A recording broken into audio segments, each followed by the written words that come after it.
Hello everyone, myself Ashutosh Shrivastava Apex online classes के digital platform पर आपका हार्दिक स्वागत करता हूं। बच्चों, आज हम 12th क्लास आरबीएसई बोर्ड का जो मैथ्स का टॉपिक पढ़ने जा रहे हैं, उस टॉपिक का नाम है सदिश और जिसे बोलते हैं वेक्टर। बच्चों, ये जो टॉपिक है वो आपका जो आरबीएसई बोर्ड है उसमें 7 मार्क्स कवर करता है।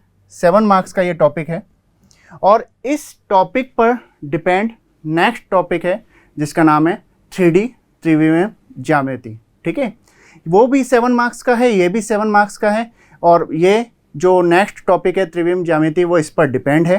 ठीक है, तो आज हम इसको स्टार्ट करने जा रहे हैं और इसमें सबसे पहले बात आती है बच्चों कि जो हम अगर सदिश की बात करें तो सदिश में सबसे पहले हम बात करते हैं, हम अपने दैनिक जीवन की बात कर रहे हैं कि दैनिक जीवन में हम कहते हैं कि कोई कार है 50 किलोमीटर प्रति घंटे की गति से चल रही है, या फिर हम कहते हैं कि समय इतना हो रहा है, या फिर हम कहते हैं कि यहाँ का रूम टेम्परेचर या वहाँ का तापमान इतना है। तो ये जो मैं बात कर रहा हूँ ये सब जो होती हैं वो बच्चों वो कहलाती हैं भौतिक राशियाँ। क्या कहलाती हैं? भौतिक राशियाँ। सबसे पहले हम भौतिक राशियों की बात कर लेते हैं। देखिए बच्चों, भौतिक राशियाँ जो होती हैं वो 2 प्रकार की होती हैं, एक तो सदिश और एक अदिश। एक सदिश और एक अदिश। देखिए हम दोनों बता देते हैं यहाँ पर। एक तो है अदिश राशि और दूसरी है सदिश राशि। अब बात आती है कि अदिश राशियां क्या होती हैं और सदिश राशियां क्या होती हैं। देखिए सबसे पहले हम अदिश राशि की बात कर लेते हैं। ऐसी राशियां जिन्हें व्यक्त करने के लिए केवल परिमाण की आवश्यकता होती है। किसकी आवश्यकता होती है? केवल परिमाण की आवश्यकता हो। ऐसी राशियां जिन्हें व्यक्त करने के लिए केवल परिमाण की आवश्यकता हो वो कहलाती हैं अदिश राशियां। और अगर सदिश राशि की बात करें तो ऐसी राशियां जिन्हें व्यक्त करने के लिए परिमाण के साथ साथ दिशा की भी आवश्यकता हो। किसकी? दिशा की भी आवश्यकता हो, तो ये कहलाएंगी सदिश राशियां। क्लियर है? अदिश राशियां वो जिसमें सिर्फ और सिर्फ परिमाण की आवश्यकता हो, सदिश राशियां वो जिसमें परिमाण के साथ साथ दिशा की भी आवश्यकता हो। अब बात आती है कि कौन से एग्जाम्पल दे सकते हैं हम इसके लिए। देखिए जो अदिश राशि है उसका हम एग्जाम्पल ले रहे हैं। समय एक अदिश राशि है बच्चों, लंबाई एक अदिश राशि है और तापमान एक अदिश राशि है। इसके अलावा और भी हो सकती है, ये हमने कुछ एग्जाम्पल दिए हैं। और ऐसे ही अगर हम सदिश राशि की बात करें तो सदिश में वेग, त्वरण और बल, ये सब एक सदिश राशि है। देखिए इसमें और हम समझ लेते हैं कि हम ये कह रहे हैं कि जैसे लंबाई एक अदिश राशि है। देखिए जैसे मैं कहूँ कि एक मीनार की जो ऊंचाई है वो 5 मीटर है। सपोज एक मीनार है जिसकी ऊंचाई 5 मीटर है, तो जब मीनार की ऊंचाई बताई या किसी की भी लंबाई बताई तो हमें दिशा बताने की ज़रूरत नहीं पड़ेगी। आपने कभी ऐसा नहीं पूछा होगा किसी से कि मीनार की ऊंचाई उत्तर दिशा में है या ऊंचाई किधर की साइड है। ठीक है, तो इसमें कोई दिशा का रोल नहीं रहा। इसका मतलब ये एक अदिश राशि है। अब यहाँ पर हम एक बात कर लेते हैं कि जैसे कोई एक वस्तु है, ये एक वस्तु है और इस पर अगर हम बल लगा रहे हैं, अगर हम किसी से कहें कि ये वस्तु है और इस पर बल लगा, तो वो पूछेगा कि किस दिशा में लगाया जाए। इस दिशा में लगाएंगे तो ये वस्तु इधर मूव करेगी, और अगर इस दिशा में लगाएंगे तो इधर आएगी, ऊपर से लगाएंगे तो इधर आएगी, और इधर नीचे से अगर बल लगाएंगे तो ये ऊपर की ओर जाएगी। कहने का मतलब बल को व्यक्त करने के लिए दिशा की भी आवश्यकता पड़ी और यहाँ पर लंबाई को व्यक्त करने के लिए दिशा की आवश्यकता नहीं पड़ी। इसका मतलब ये एक अदिश राशि है और ये एक सदिश राशि है। देखिए इसके बाद बात करते हैं जो सदिश में हमने बोला कि परिमाण और दिशा की आवश्यकता होती है। देखिए सदिश को व्यक्त कैसे करते हैं। सबसे पहले हम, अगर ये एक सदिश है ए बी, देखिए बच्चों इसमें जो ये है वो कहलाएगा प्रारंभिक बिंदु, जो बिंदु ए है वो प्रारंभिक बिंदु कहलाएगा, और ये जो बिंदु है बी वो कहलाएगा अंतिम बिंदु। क्या कहलाएगा, ए बिंदु तो हो गया प्रारंभिक बिंदु और बी बिंदु हो गया अंतिम बिंदु। क्लियर है। देखिए अब हमने कहा कि सदिश को व्यक्त कैसे करते हैं। देखिए इसे अगर मैं ए से लेकर ये बी तक है तो हम लिख सकते हैं इसे सदिश ए बी। क्लियर है, ऐसे व्यक्त किया जाता है सदिश को। और या फिर दूसरी तरीके से भी कर सकते हैं, जैसे ये कोई सदिश है ए से लेकर बी तक, तो हमने इसे एक सिंबल के रूप में सदिश ए से व्यक्त कर दिया बच्चों। इस तरह से हम सदिश को व्यक्त करते हैं। क्लियर। अब देखिए इसके बाद बात आती है कि परिमाण क्या होता है। देखिए जो परिमाण है बच्चों वो इसकी दूरी को व्यक्त करता है, मतलब इसकी लंबाई को व्यक्त करता है, जो कि इसकी लंबाई कितनी है। तो परिमाण किसको व्यक्त करता है, एक लंबाई को दर्शाता है कि इसकी लंबाई कितनी है। अब परिमाण ज्ञात कैसे करते हैं। देखिए जैसे परिमाण हमें ज्ञात करना है किसी का, तो परिमाण ज्ञात करने के लिए हम क्या करेंगे, जैसे एक एग्जाम्पल ले लेते हैं हम। कोई सदिश है, मान लिया सदिश ए बराबर I cap minus J cap plus के कैप, और इसका हमें अगर परिमाण ज्ञात करना है तो बच्चों क्या करेंगे। देखिए इसका परिमाण होगा आई कैप के गुणांक का स्क्वायर। आई कैप के गुणांक कितना है बच्चों, एक, एक का स्क्वायर प्लस जे कैप के गुणांक का स्क्वायर माइनस एक का स्क्वायर प्लस के कैप के गुणांक का स्क्वायर एक का स्क्वायर। तो इससे हमें इसकी जो परिमाण है वो मिल जाएगा। कितना आ जाएगा, 1 + 1 + 1। इसका मतलब जो परिमाण हो गया वो √3 हो गया बच्चों। क्लियर है। देखिए इसके बाद हम बात करते हैं स्थिति सदिश क्या होता है। स्थिति सदिश की हम बात कर रहे हैं, तो जो स्थिति सदिश है बच्चों उसके लिए हम एक बिंदु लेंगे और वो बिंदु एक अंतरिक्ष में कहलाएगा, क्योंकि 3 डायमेंशनल स्पेस में लेंगे हम। देखिए जैसे एक ये है एक्स अक्ष, ये ले ली वाई अक्ष और ये ले ली जेड अक्ष।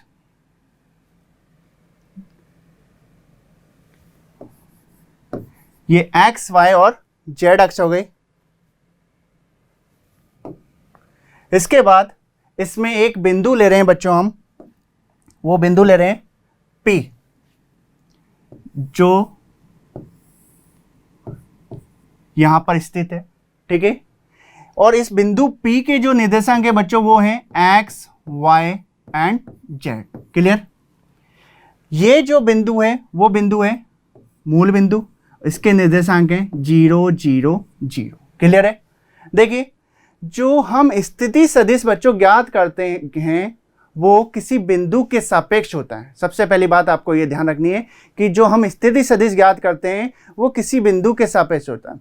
तो हम जो इस बिंदु P का स्थिति सदिश ज्ञात करेंगे वो हम किसके सापेक्ष करें, मूल बिंदु O के सापेक्ष करें। देखिए एक लाइन लिखता हूं मैं यहाँ कि मूल बिंदु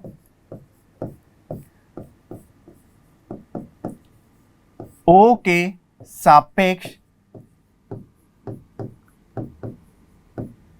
स्थिति सदिश। देखिए स्थिति सदिश क्या होगा, स्थिति सदिश मूल बिंदु O के सापेक्ष बिंदु P का स्थिति सदिश लिख सकते हैं, चाहे तो हम बिंदु P का स्थिति सदिश, सदिश OP। ओके, क्या होगा, देखिए सदिश OP बराबर होगा x i cap plus y j cap plus z k cap. तो ये बच्चों जो आ गया हमारा स्थिति सदिश आ गया। क्या आ गया, x i cap plus y j cap plus z k cap. किसके सापेक्ष? मूल बिंदु O के सापेक्ष। क्लियर है? अब अगर हम इस सदिश का परिमाण ज्ञात करना चाहें तो अभी मैंने आपको बताया था एक परिमाण का एग्जाम्पल देके कि जो भी हमें दे रखा है उसमें आई कैप के गुणांक का स्क्वायर प्लस जे कैप के गुणांक का स्क्वायर प्लस के कैप के गुणांक का स्क्वायर का हम क्या कर दें? अंडर रूट कर दें। और अगर मैं यहाँ सदिश OP का परिमाण ज्ञात करूँ तो देखिए क्या लिख सकते हैं? सदिश OP का परिमाण। और इस परिमाण को बच्चों हम सदिश R से व्यक्त करेंगे। ठीक है, ये R नाम दे देते हैं। तो क्या होगा अब आप बता सकते हैं? क्लियर क्या हो जाएगा? आई कैप का गुणांक का स्क्वायर, आई कैप का गुणांक का स्क्वायर क्या है? एक्स स्क्वायर प्लस जे कैप के गुणांक का स्क्वायर क्या है? वाई स्क्वायर और के कैप के गुणांक का स्क्वायर जेड स्क्वायर। ये जो हमारा आ गया स्थिति सदिश का परिमाण आ गया बच्चों। क्लियर है? अब देखिए आगे इसमें हम बात करते हैं स्थिति सदिश के बाद बात आती है सदिश के प्रकार कि सदिश किस किस तरह के होते हैं, कौन कौन से प्रकार के होते हैं। सबसे पहले हम लिखते हैं सदिश के प्रकार।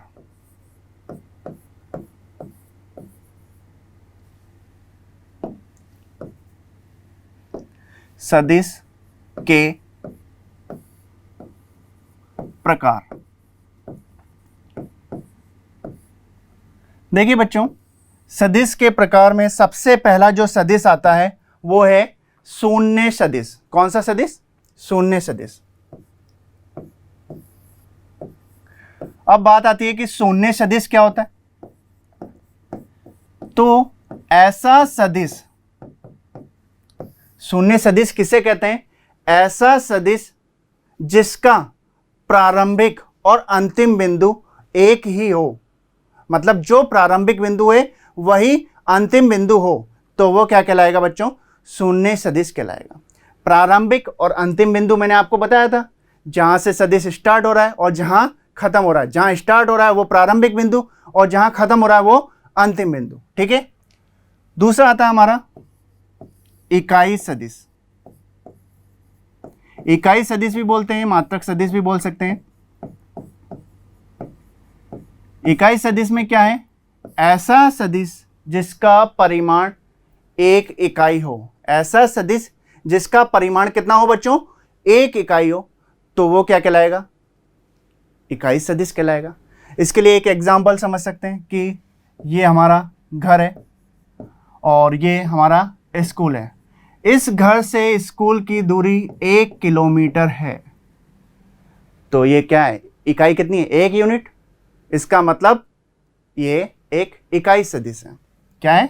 इकाई सदिश। अब इकाई सदिश को बच्चों ए कैप से व्यक्त किया जाता है। किससे व्यक्त किया जाता है? ए कैप से व्यक्त करते हैं। और जो ए कैप, अगर कोई सदिश, जरूरी नहीं कि ए कैप से करते हैं, बी कैप से भी कर सकते हैं, लेकिन अगर कोई सदिश को हम ए से व्यक्त कर रहे हैं तो हम इकाई सदिश को किससे व्यक्त करेंगे? ए कैप से। जहां ए कैप बराबर क्या होगा?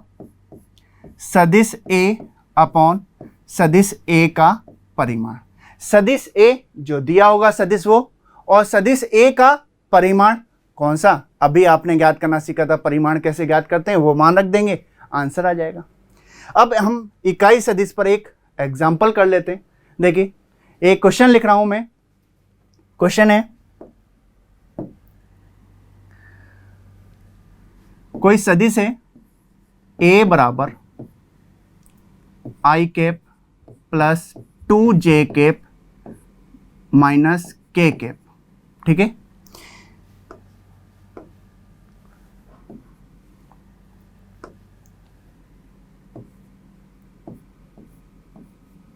अब इसका हम इकाई सदिश ज्ञात कर रहे हैं। तो मैंने बताया आपको इकाई सदिश क्या होता है? ए सदिश ए अपॉन सदिश ए का परिमाण। इसका मतलब हमें परिमाण चाहिए होगा, तो पहले इसका हम परिमाण ज्ञात कर लेते हैं बच्चों। सदिश ए का परिमाण क्या होगा? अंडर रूट आई कैप के गुणांक का स्क्वायर। कितना आई कैप का गुणांक? 1 का स्क्वायर प्लस जे कैप के गुणांक का स्क्वायर 2 का स्क्वायर प्लस के कैप के गुणांक का स्क्वायर। के कैप का गुणांक कितना बच्चों? -1 का स्क्वायर। तो ये कितना हो गया? 1 का स्क्वायर 1, 2 का स्क्वायर 4 और -1 का स्क्वायर 1। ये हो गया अंडर रूट 6। ये हमारा आ गया सदिश ए का परिमाण। और मैं कह रहा हूं कि इस सदिश का हम क्या व्यक्त करना चाह रहे हैं, इकाई सदिश। तो इकाई सदिश क्या होगा, ए कैप बराबर सदिश ए मतलब I cap plus 2j cap minus K cap upon सदिश ए का परिमाण कितना है, √6। ये आ गया हमारा √6। ये हमें क्या मिल गया बच्चों, इकाई सदिश मिल गया। कहने का मतलब अगर आपको किसी भी सदिश का इकाई सदिश ज्ञात करना है तो आपको उसका परिमाण ज्ञात करना है, और परिमाण ज्ञात करके उस सदिश में परिमाण का भाग दे देना है। आपको क्या मिल जाएगा बच्चों, इकाई सदिश मिल जाएगा। तीसरा पॉइंट आता है इसका,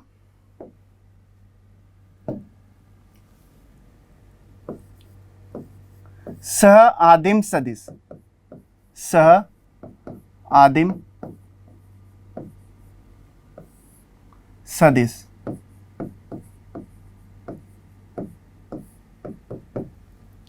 सह आदिम सदिश क्या होते हैं, देखिए ऐसा सदिश जिसके ऐसे दो या दो से अधिक हो सकते हैं सदिश, अकेला नहीं होगा, ऐसे दो या दो से अधिक सदिश जिनका प्रारंभिक बिंदु एक ही हो। जैसे ये एक सदिश ए है और ये एक सदिश बी है, इन दोनों का प्रारंभिक बिंदु यही है, तो ये एक सआदिम सदिश कहलाएगा बच्चों।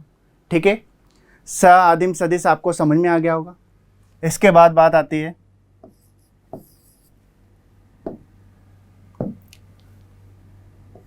सररेख सदिश।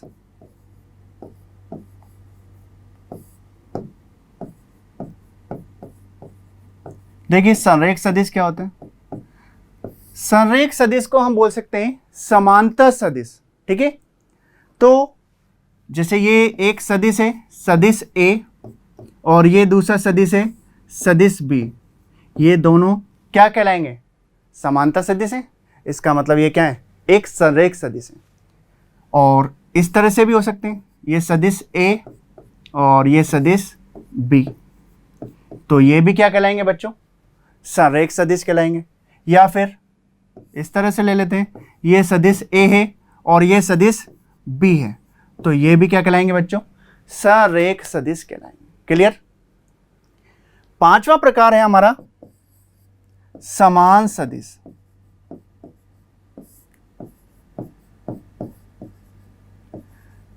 समान सदिश क्या होता है, दो सदिश समान सदिश कहलाएंगे यदि उनके परिमाण क्या हो, बराबर हो। दो सदिश हैं,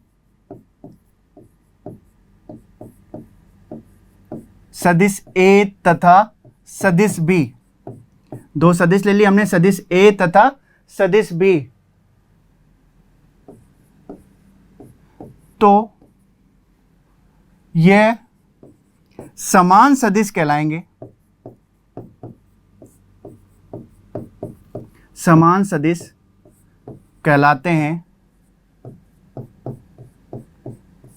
यदि सदिश ए का परिमाण बराबर सदिश बी का परिमाण। कहने का मतलब अगर परिमाण बराबर हैं बच्चों तो वो सदिश क्या कहलाएंगे, समान सदिश कहलाएंगे। और एक और है हमारा प्रकार ऋणात्मक सदिश। कौन सा सदिश, ऋणात्मक सदिश। देखिए अगर ये कोई सदिश है सदिश ए, तो इसका ऋणात्मक सदिश ये रहा, ये हो गया -a, ये क्या कहलाएंगे, ऋणात्मक सदिश कहलाएंगे। मतलब दिशा क्या हो गई, दोनों की विपरीत हो गई। ठीक है, दोनों की दिशा विपरीत होते ही हमने क्या कह दिया, ये क्या है, ऋणात्मक सदिश। ठीक है, अब हमारा नेक्स्ट पॉइंट आता है सदिश योग। सदिशों का योग। सदिश योग में दो नियम है, एक तो सदिश योग का त्रिभुज नियम और दूसरा है सदिश योग का समांतर चतुर्भुज नियम। पहले हम सदिश योग का त्रिभुज नियम समझ लेते हैं क्या होता है। सदिश योग का त्रिभुज नियम।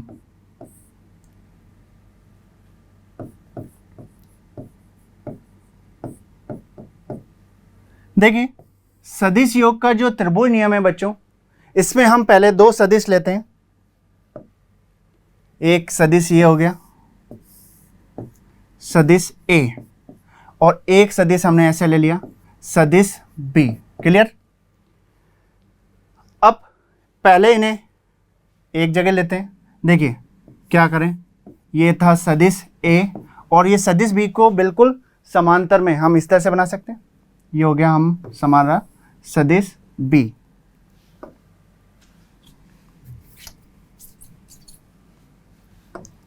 ये रहा सदिश ए और ये हो गया हमारा सदिश बी। ठीक है, ये सदिश ए और सदिश बी हैं। ये जो नाम दे देते हैं इसे ए बी और ये सी। ये जो सदिश ए और सदिश बी अगर हमारी ये त्रिभुज की दो क्रमागत भुजाओं को व्यक्त करते हों बच्चों, क्या बोला मैंने, ये जो सदिश ए और सदिश बी हैं अगर त्रिभुज की दो क्रमागत भुजाओं को व्यक्त करते हैं तो जो सदिश ए प्लस बी होगा, जो सदिश ए प्लस बी होगा वह त्रिभुज की तीसरी भुजा को निरूपित करेगा और उसकी दिशा कैसी होगी, विपरीत है। ठीक है, ऐसे जा रहे थे और इसको ऐसे जा रहे थे, इसमें ऐसे जाएंगे। इसका मतलब हम लिख सकते हैं ए सी बराबर A B plus B C. Clear? क्या लिखा हमने, सदिश ए सी बराबर सदिश ए बी प्लस सदिश बी सी। ये होता है हमारा सदिश योग का त्रिभुज नियम। दोबारा रिपीट कर रहा हूं, क्या बोला मैंने, यदि सदिश ए और सदिश बी यदि त्रिभुज की दो क्रमागत भुजाओं को व्यक्त करें तो जो सदिश ए प्लस बी होगा वो त्रिभुज की तीसरी भुजा को निरूपित करेगा। और यहाँ पर सदिश ए सी बराबर हो गया सदिश ए बी प्लस सदिश बी सी, ये होता है। इसके बाद दूसरा पॉइंट है हमारा सदिश योग का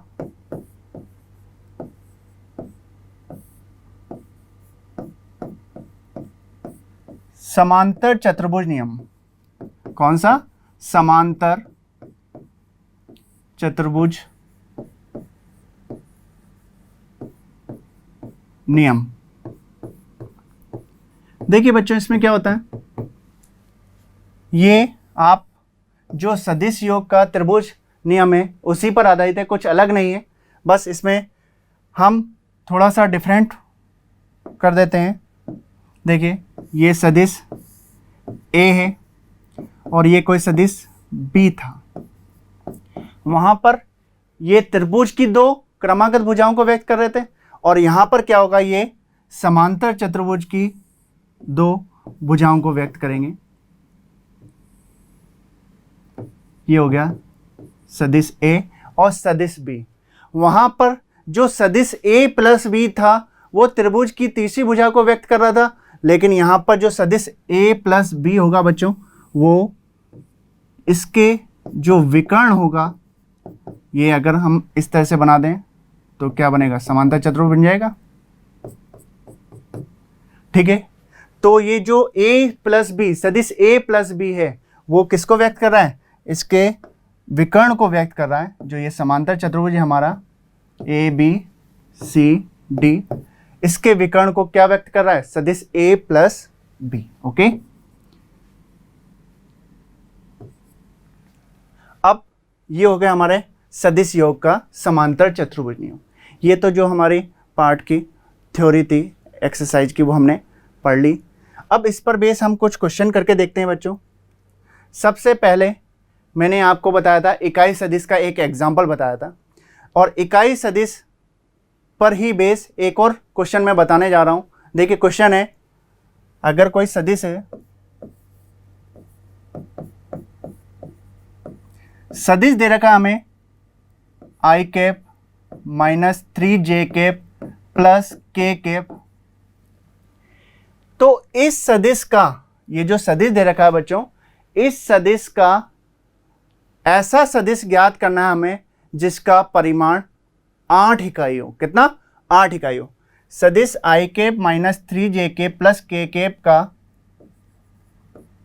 ऐसा सदिश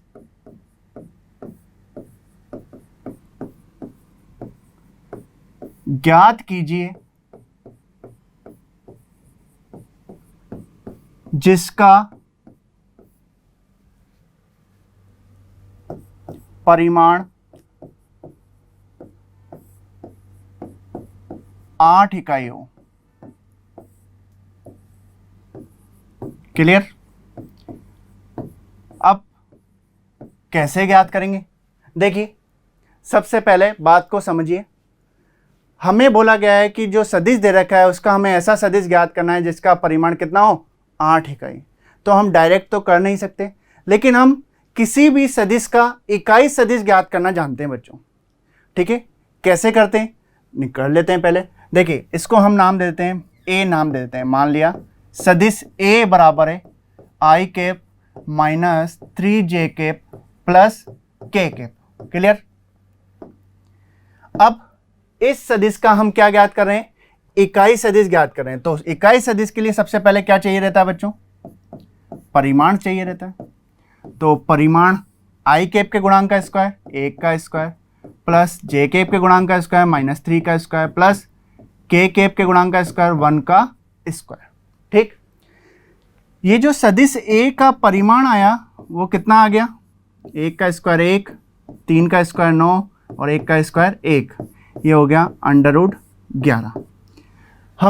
हम क्या ज्ञात कर रहे हैं? पहले इकाई सदिश ज्ञात कर रहे हैं। तो इकाई सदिश के लिए ए कैप बराबर क्या होता है? सदिश ए अपॉन सदिश ए का परिमाण। ठीक? अब हम यहां पर मान रख देते हैं। ए कैप है हमारा, ए सदिश ए था आई कैप माइनस 3 कैप प्लस के कैप। ओके?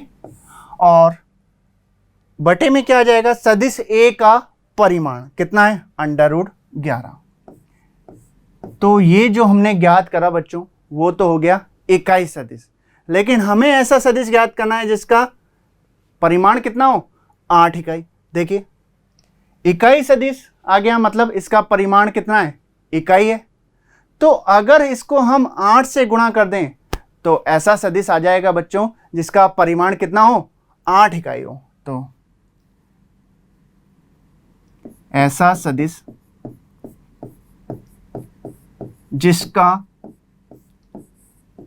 परिमाण 8 इकाई हो,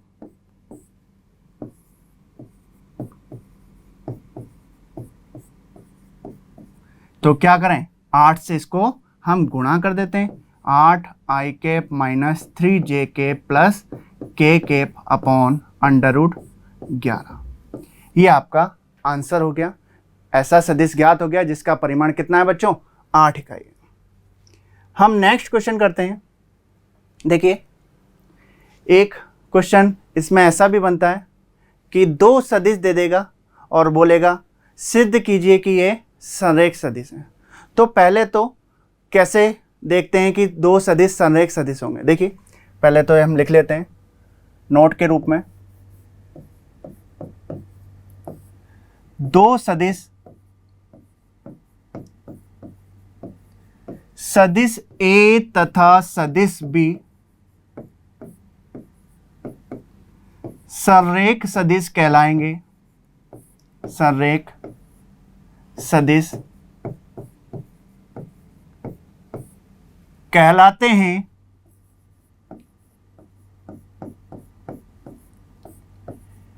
यदि सदिश बी बराबर लैम्डा सदिश ए। देखिए, सदिश बी और सदिश ए वही है, लेकिन जो लैम्डा वो है वो एक अदिश राशि है। क्या ध्यान रखें? जहां लैम्डा अदिश राशि क्या है? अदिश राशि। अदिश राशि का मतलब कोई भी मान हो सकता है, 2, 4, 6, -2, -3, ठीक है। अब इस पर बेस हम एक क्वेश्चन करते हैं। देखिए, दो सदिश लिखते हैं हम। एक सदिश ए लिया हमने, सदिश ए ले लिया 2i cap minus 4j cap plus 8k cap, ठीक है। और दूसरा सदिश ले लिया सदिश B 4i cap minus 8j cap और प्लस 16k कैप। ये दो सदिश दे रखे हैं और आपसे कह रहा है कि सिद्ध कीजिए कि ये दो जो सदिश हैं वो क्या हैं, संरेख सदिश हैं। तो हम क्या करेंगे बच्चों, देखिए b बराबर लैम्डा ए भी आ सकता है या सदिश a बराबर लैम्डा b भी आ सकता है, वो कोई अलग नहीं है। अगर यहाँ लैम्डा आ जाएगा अपॉन में तो उसको 1 अपॉन लैम्डा को हम लैम्डा 1 लिख सकते हैं, कुछ भी लिख सकते हैं। कहने का मतलब b बराबर लैम्डा a आ जाए या a बराबर आ जाए तो उसमें कोई अंतर वाली बात नहीं है। देखिए यहाँ पर हम सदिश b में से, देखिए अगर हम यहाँ से 2 कॉमन ले लें तो 2 कॉमन लेते ही बनेगा 2i cap minus 4j cap plus 8k cap. Clear? हालांकि 4 कॉमन आ जाएगा, ठीक है, लेकिन हमें तो सेम बनाना है तो उसमें कोई ऐसी प्रॉब्लम वाली बात नहीं है, ठीक है। देखिए ये जो वैल्यू है वो सदिश a के बराबर है क्या? बिल्कुल। तो सदिश b बराबर हमारा बन गया 2 सदिश a। क्लियर? जहां लैम्डा का मान कितना आ गया बच्चों? 2 आ गया। लैम्डा बराबर कितना आ गया? 2 आ गया। तो ये दो जो सदिश हैं, सदिश a और सदिश b, क्या ये संरेख सदिश हैं? बिल्कुल। क्यों है? b बराबर लैम्डा a के रूप में इसे व्यक्त किया जा रहा है। इसका मतलब ये जो सदिश हैं बच्चों वो क्या हैं? संरेख सदिश हैं। क्लियर है? एक नेक्स्ट क्वेश्चन है हमारा। क्वेश्चन है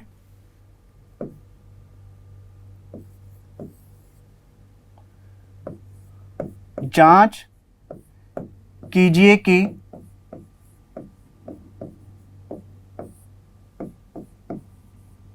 जो सदिश हैं, मैं सदिश लिखूंगा, यहाँ 3 सदिश लिखूंगा और ये जो तीनों सदिश हैं कि क्या ये त्रिभुज की भुजाओं को, समकोण त्रिभुज की भुजाओं को निरूपित करते हैं या नहीं। देखिए पहले हम लिखते हैं, एक सदिश लिख लेते हैं, सदिश a बराबर 3i cap minus 4j cap plus 4k cap. सदिश b लिख लिया हमने 2i cap minus j cap plus k cap. सदिश c लिख लिया हमने i cap plus minus 3j cap और प्लस 5k कैप। क्लियर? ये 3 सदिश दे रखे हैं और इसमें बोला जाएगा कि जांच कीजिए कि ये जो सदिश हैं, सदिश a, सदिश b और सदिश c समकोण त्रिभुज की, किसकी? समकोण त्रिभुज की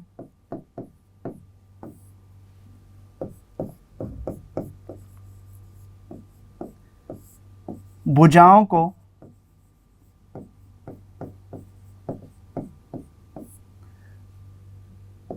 निरूपित करते हैं। भुजाओं को निरूपित करते हैं या नहीं। वैसे तो जांच कीजिए बोल दिया, इसका मतलब ही हो गया कि या तो ये निरूपित कर भी सकते हैं और नहीं भी कर सकते हैं। देखिए अब देखिए होता क्या है, जब क्वेश्चन में बोले कि जांच कीजिए तो वो हो भी सकता है और नहीं भी हो सकता। लेकिन अगर क्वेश्चन में देता है कि सिद्ध कीजिए, इसका मतलब कंफर्म और कंफर्म ये जो सदिश a b c थे वो समकोण त्रिभुज की भुजाओं को व्यक्त करने चाहिए। अब देखिए समकोण त्रिभुज की भुजाओं को व्यक्त करते हैं, ये कैसे सिद्ध करेंगे? पहले तो हमें पता होना चाहिए कि समकोण त्रिभुज होता क्या है, ठीक है। तो समकोण त्रिभुज किसे कहते हैं बच्चों? समकोण त्रिभुज ऐसा त्रिभुज जिसमें किन्हीं दो भुजाओं के वर्गों का योग तीसरी भुजा के वर्ग के बराबर हो। किन्हीं दो भुजाओं के वर्गों का योग तीसरी भुजा के अगर वर्ग के बराबर आ जाए तो वो त्रिभुज कैसा त्रिभुज कहलाता है बच्चों? समकोण त्रिभुज कहलाता है। मैंने आपको ये बात क्यों बताई? देखिए, जो हमें सदिश दे रखे हैं तो हम उनसे क्या करेंगे, कहने का मतलब हम उन सदिश का परिमाण ज्ञात कर लेंगे। तीनों सदिश का, सदिश ए का परिमाण ज्ञात कर लेंगे, सदिश बी का परिमाण ज्ञात कर लेंगे, ऐसे ही सदिश सी का परिमाण ज्ञात कर लेंगे। फिर इनके हम क्या करेंगे, वर्ग करेंगे। सदिश ए के परिमाण का वर्ग कर देंगे, सदिश बी के परिमाण का वर्ग कर देंगे और सदिश सी के परिमाण का वर्ग कर देंगे। मैंने आपको बात कही कि किन्हीं दो भुजाओं के वर्गों का योग तीसरी भुजा के वर्ग के बराबर हो, तो यहाँ पर वर्ग करने के बाद किन्हीं दो भुजाओं का योग करने पर तीसरी भुजा के बराबर आ जाएगा, तो हम कह देंगे ये क्या है, समकोण त्रिभुज के शीर्ष हैं। ठीक है, मतलब समकोण त्रिभुज की भुजाओं को व्यक्त करते हैं। देखिए, सबसे पहले हम सदिश ए का परिमाण ज्ञात करते हैं। सदिश ए का परिमाण ज्ञात कर रहे हैं, क्या होगा, 3 का स्क्वायर माइनस 4 का स्क्वायर प्लस 4 का स्क्वायर, ये हो गया 9, 16 और 16। ये टोटल हो गया √41। ठीक है, ये सदिश ए का परिमाण आ गया। और सदिश ए के परिमाण का वर्ग भी कर लेते हैं, हमें जरूरत पड़ेगी इसकी, तो ये कितना आ गया, 41 आ गया बच्चों। क्लियर है? देखिए, इसके बाद है हम ज्ञात कर रहे हैं सदिश बी का परिमाण। तो सदिश बी का जो परिमाण होगा वो क्या होगा, 2 का स्क्वायर प्लस -1 का स्क्वायर प्लस 1 का स्क्वायर, ये हो गया 4, 1 और 1, कितना हो गया टोटल, √6 हो गया, ये √6। और सदिश बी का परिमाण का हम स्क्वायर करेंगे तो बच्चों कितना आ जाएगा, 6 आ जाएगा। सदिश ए के परिमाण का स्क्वायर 41 आ गया, सदिश बी के परिमाण का स्क्वायर कितना आ गया, 6 आ गया। अब हम ज्ञात करें सदिश सी का परिमाण। तो सदिश जो सी था वो हमारा था i cap minus 3j cap plus 5k cap. Okay, तो सदिश सी का परिमाण हम ज्ञात कर रहे हैं। पहले क्या होगा बच्चों, 1 का स्क्वायर प्लस -3 का स्क्वायर प्लस 5 का स्क्वायर, कितना आएगा देखते हैं। 1 का स्क्वायर हो गया 1, 3 का स्क्वायर हो गया 9 और 5 का स्क्वायर हो गया 25। ये टोटल आ गया बच्चों √35। ठीक है, ये किसका मान आया, सी का परिमाण आया। अब सी के परिमाण का स्क्वायर कर लेते हैं, क्या होगा सी के परिमाण का स्क्वायर, 35 हो गया। देखिए, हमने सदिश ए के परिमाण का स्क्वायर ज्ञात करा, वो आया 41। सदिश बी के परिमाण का स्क्वायर ज्ञात करा, वो आया 6। और सदिश सी के परिमाण का स्क्वायर ज्ञात करा, वो कितना आया, 35। ठीक है, तो हम यहां एक लाइन लिख सकते हैं, चूंकि सदिश ए के परिमाण का स्क्वायर जो है, सदिश ए के परिमाण का स्क्वायर सदिश बी के परिमाण का स्क्वायर प्लस सदिश सी के परिमाण के स्क्वायर के बराबर है। देखिए, सदिश ए के परिमाण का स्क्वायर था 41, सदिश बी का परिमाण का स्क्वायर था 6 और इसका था 35। इसका मतलब 41 बराबर 41 होते हैं। तो हम कह सकते हैं कि ये एक समकोण त्रिभुज की भुजाओं को व्यक्त करते हैं। ये जो 3 सदिश थे, सदिश ए, सदिश बी, सदिश सी, ये त्रिभुज की 3 भुजाओं को व्यक्त करते हैं। बराबर आ गए, इसलिए बराबर नहीं आते तो ये उसकी भुजाओं को व्यक्त नहीं करते हैं। क्लियर है बच्चों? आज की क्लास में हम इतना ही पढ़ेंगे। नेक्स्ट क्लास में हम सदिश का अदिश गुणन सीखेंगे और सदिश के सदिश गुणन वगैरह सीखेंगे। आज जो हमारा टॉपिक है कंप्लीट होता है। थैंक यू सो मच, मिलते हैं नेक्स्ट क्लास में। सब्सक्राइब करें हमारा apex classes edutech YouTube channel, साथ ही बेल आइकन को क्लिक करना बिल्कुल ना भूलें, ताकि आगे आने वाले सभी यूट्यूब वीडियोस की अपडेटेड नोटिफिकेशंस सबसे पहले आपको मिले। Apex classes edutech, subscribe now.